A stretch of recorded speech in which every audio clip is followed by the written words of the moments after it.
Science of Being Great, Chapter 5, Preparation. Draw nigh to God, and he will draw nigh to you. If you become like God, you can read his thoughts. And if you do not, you will find the inspiration perception of truth impossible.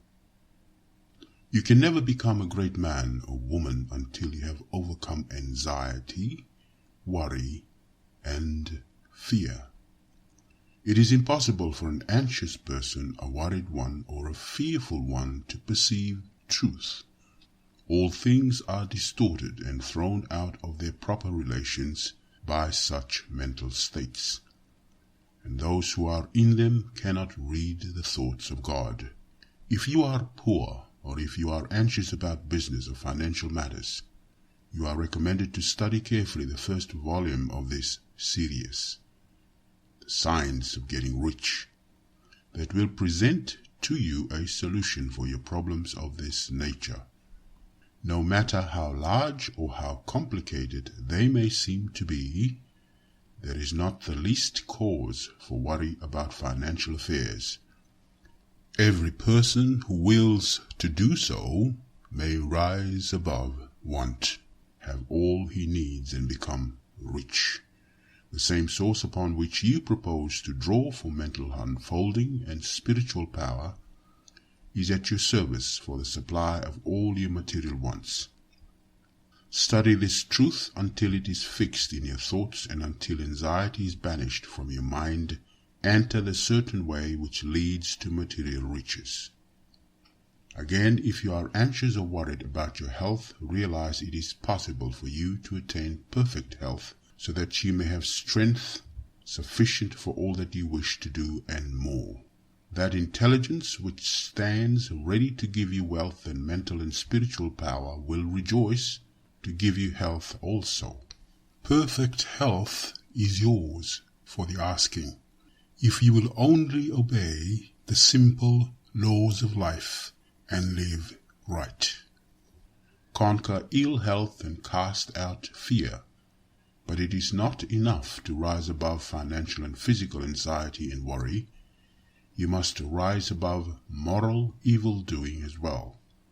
Sound your inner consciousness now for the motives that actuate you and make sure they are right. You must cast out lust and cease to be ruled by appetite, and you must begin to govern appetite. You must eat only to satisfy hunger, never for gluttonous pleasure. And in all things you must make the flesh obey the spirit. You must lay aside greed. Have no unworthy motive in your desire to become rich and powerful. It is legitimate and right to desire riches if you want them for the sake of the soul, but not if you desire them for the lusts of the flesh. Cast out pride and vanity. Have no thought of trying to rule over others or of outdoing them. This is a vital point. There is no temptation so insidious as the selfish desire to rule over others. Nothing so appeals to the average man or woman as to sit in the uppermost places at feasts, to be respectfully saluted in the marketplace, and to be called Rabbi or Master. To exercise some sort of control over others is the secret motive of every selfish person. The struggle for power over others is the battle of the competitive world, and you must rise above that world and its motives and aspirations and seek only for life. Cast out envy. You can have all that you want, and you need not envy any man that he has. Above all things, see to it that you do not hold malice or enmity towards anyone. To do so cuts you off from the mind whose treasures you seek to make your own. He that loves not his brother loves not God. Lay aside all narrow personal ambition and determine to seek the highest good and to be swayed by no unworthy selfishness. Go over all the foregoing and set these moral temptations out of your heart one by one, determined to keep them out, then resolve that you will not only abandon all evil thought, but that you will forsake all deeds, habits, and courses of action which do not commend themselves to your noblest ideals. This is supremely important. Make this resolution with all the power of your soul, and you are ready for the next step towards greatness, which is explained in the following chapter.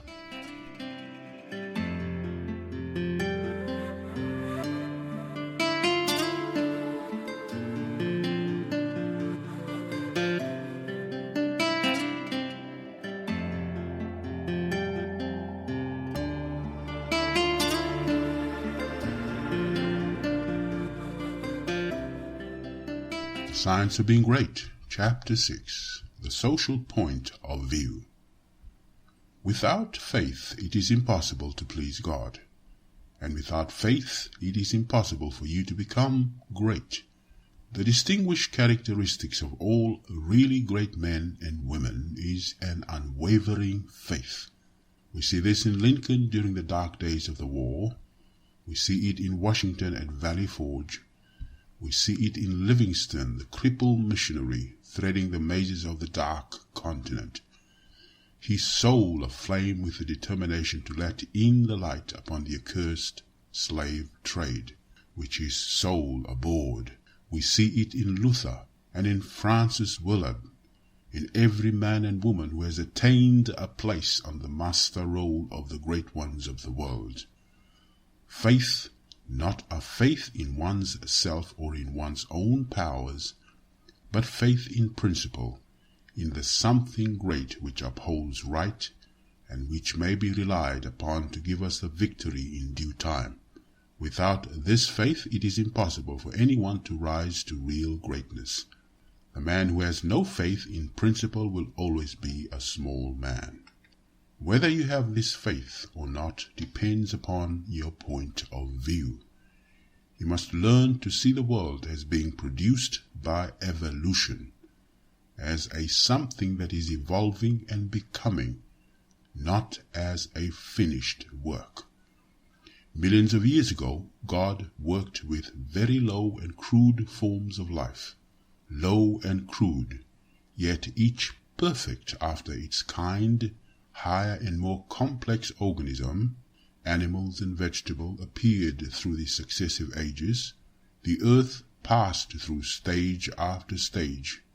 In its unfolding, each stage perfect in itself, and to be succeeded by a higher one. What I wish you to note is that the so-called lower organisms are as perfect after their kind as the higher ones. That the world in the Eocene period was perfect for that period. It was perfect, but God's work was not finished. This is true of the world today. Physically, socially, and industrially, it is all good. It is all perfect. It is not complete anywhere or in any part, but so far as the handiwork of God has gone, it is perfect. This must be your point of view, that the world and all it contains is perfect, though not completed. All's right with the world. That is the great fact. There is nothing wrong with anything. There is nothing wrong with anybody. All the facts of life you must contemplate from this standpoint. There is nothing wrong with nature. Nature is a great advancing presence working beneficially for the happiness of all. All things in nature are good. She has no evil. She is not completed, for creation is still unfinished, but she is going on to give to man even more bountifully than she has given to him in the past. Nature is a partial expression of God, and God is love.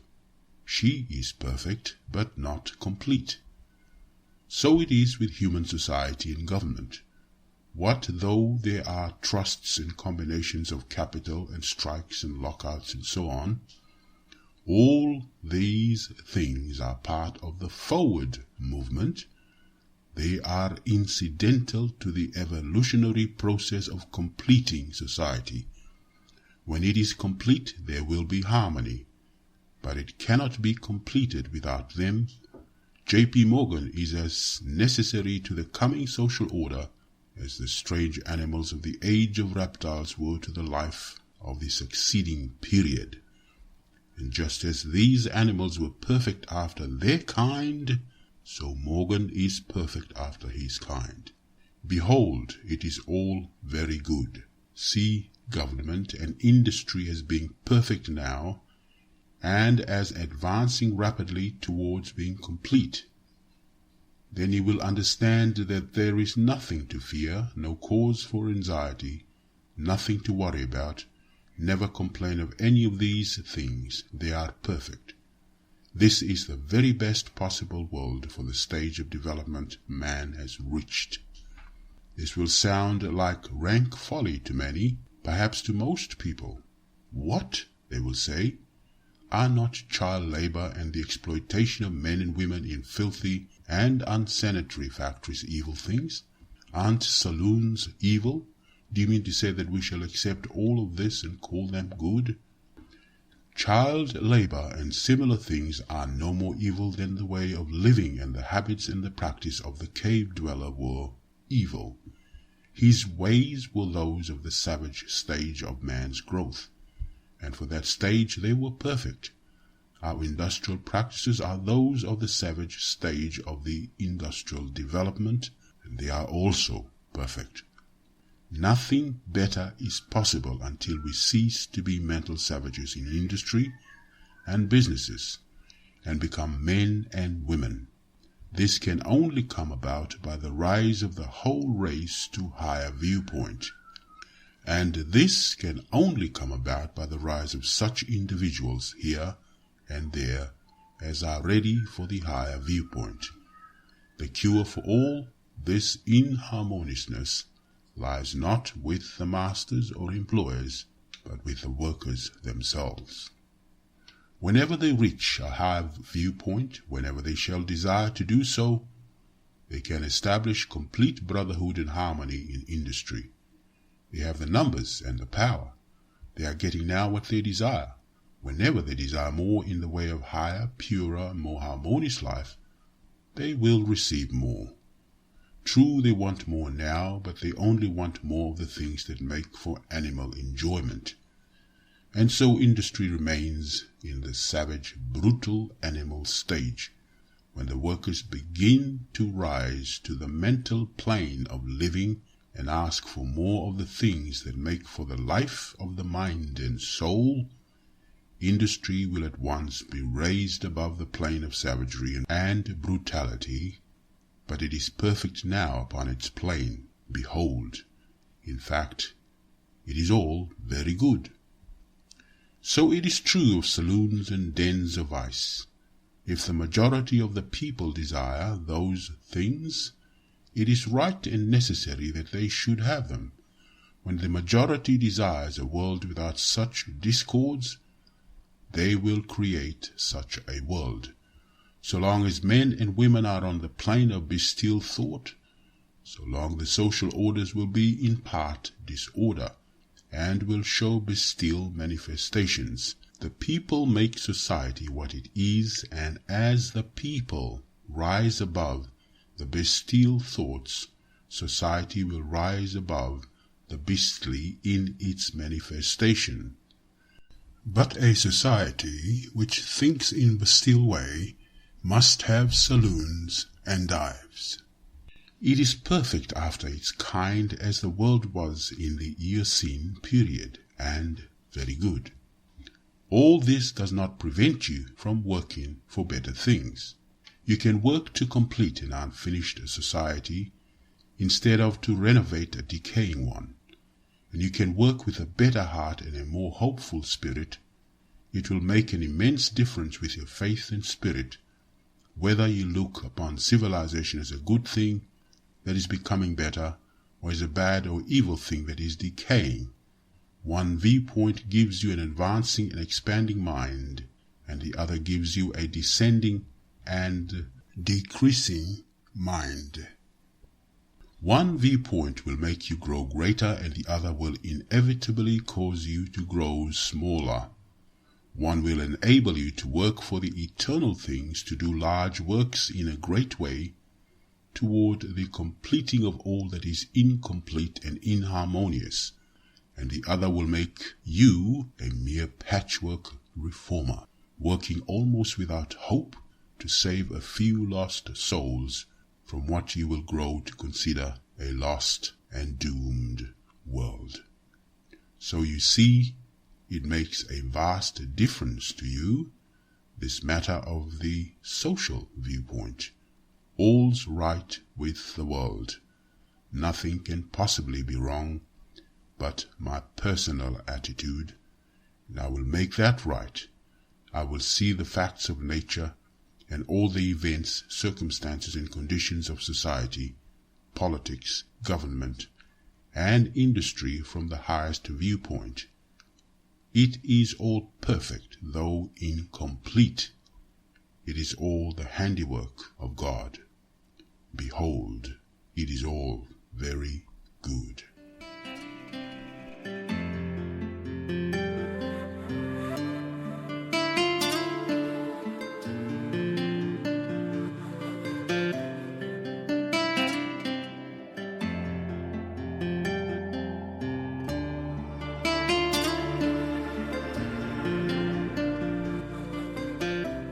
Chapter 7. The Individual Point of View. Important as the matter of your point of view for the facts of social life is, it is of less importance than a viewpoint for your fellow men, for your acquaintances, friends, relatives, your immediate family, and most of all, yourself. You must learn not to look upon the world as a lost and decaying thing, but as a something perfect and glorious, which is going on to a most beautiful completeness. And you must learn to see men and women not as lost and accursed things, but as perfect beings, advancing to become complete. There are no bad or evil people. An engine which is on the rails pulling a heavy train is perfect after its kind, and it is good. The power of steam which drives it is good. Let a broken rail throw the engine into the ditch, and it does not become bad or evil by being so displaced.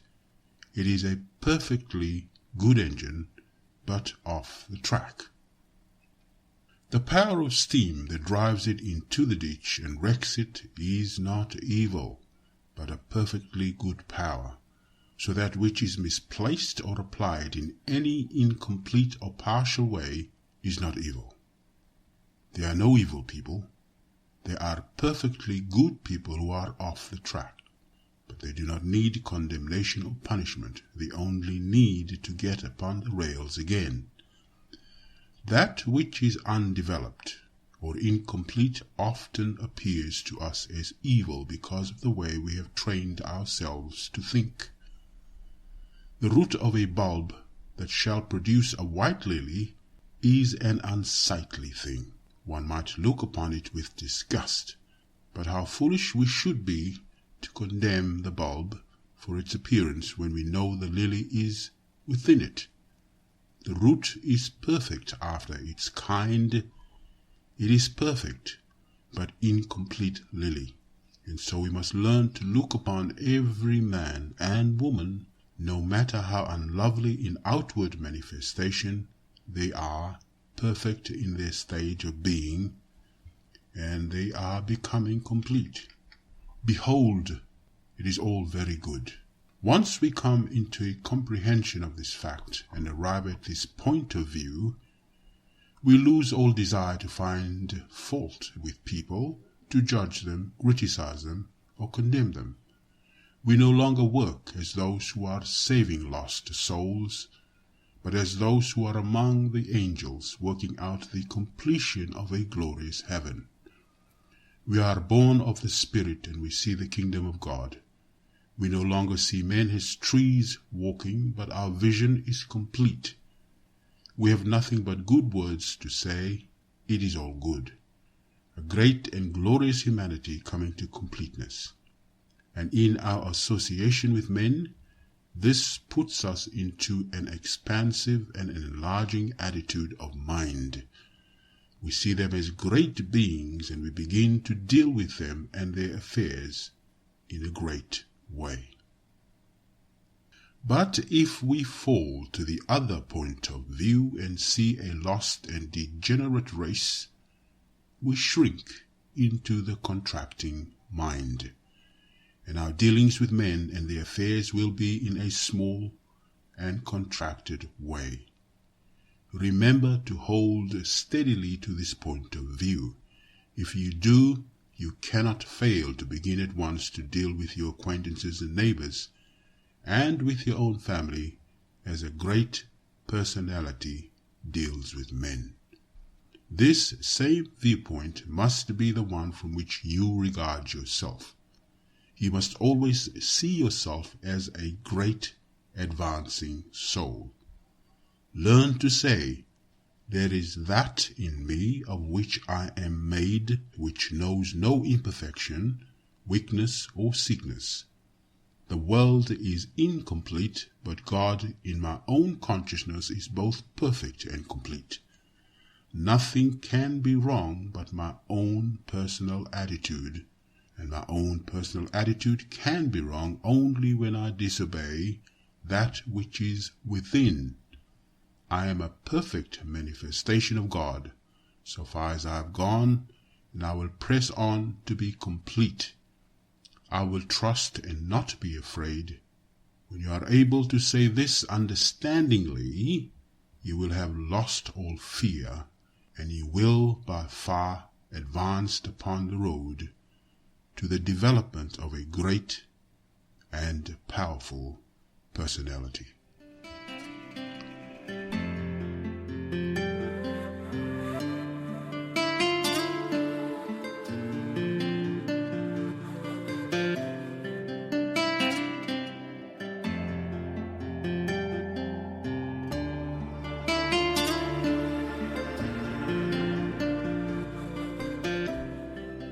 The Signs of Being Great, Chapter 8, Consecration. Having attained to the viewpoint that puts you into the right relations with the world and with your fellow men, the next step is consecration, and consecration in its true sense simply means obedience to the soul. You have that within you, that which is always impelling you toward the upward and advancing way. And that impelling something is the divine principle or power. You must obey it without question. No one will deny the statement that if you are to be great, the greatness must be a manifestation of something within. Nor can he question that this something must be the very greatest and highest that is within. It is not the mind or the intellect or the reason. You cannot be great if you go no further back for principle than to your reasoning power. A reason knows neither principle nor morality. Your reason is like a lawyer in that it will argue for either side.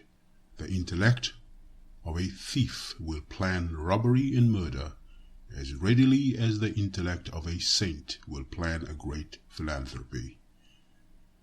Intellect helps us to see the best means and manner of doing the right thing.